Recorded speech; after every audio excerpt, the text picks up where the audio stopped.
Hi guys, KR Thompson here, welcome back to another week of Fantasy Tropes, and this week, Sealed Evil in a Can. Now, what is this trope, you might be asking? Don't worry, I'm going to tell you.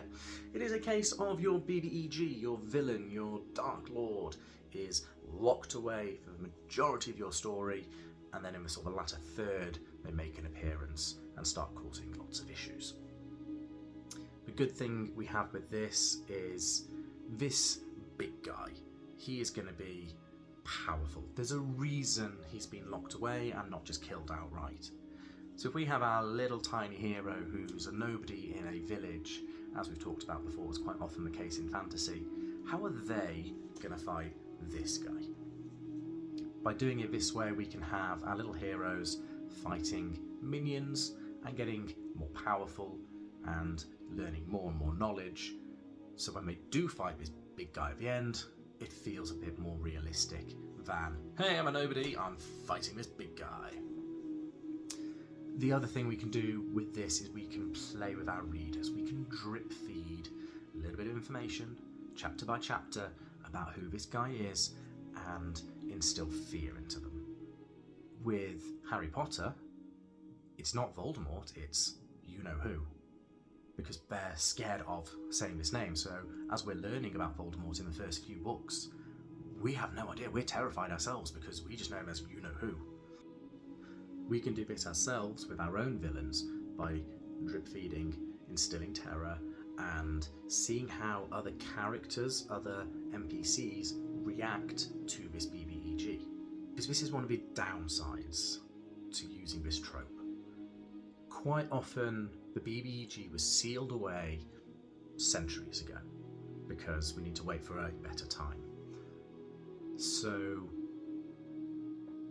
do we know who this BBEG is? Because over time, the stories are going to change, for the good or for the bad.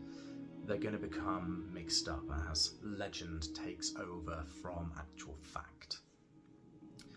So we can get misdirections, we can get false identities, and perhaps actually nobody even knows about them. So when they do appear, it's kind of like, oh, who's this guy?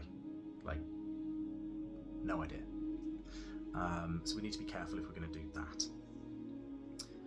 Another positive though is that we can also use our BBEG, who's been sealed away, to add more to the world.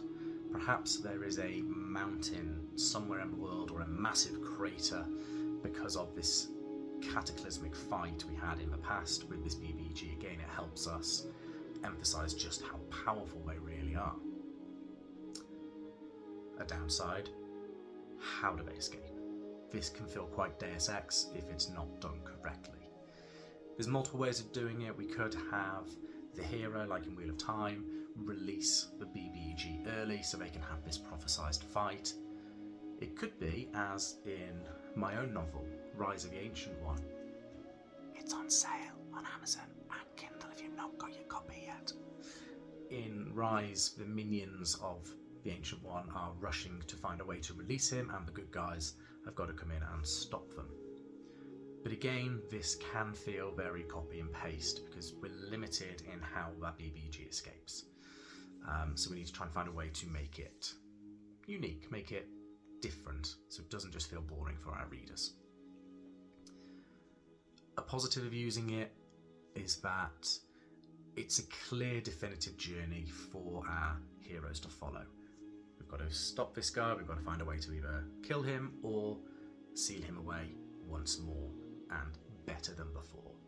So it gives a clear, linear storyline. Flipping that over, that clear, linear storyline is a copy and paste. It's done quite often. How do we mix it up?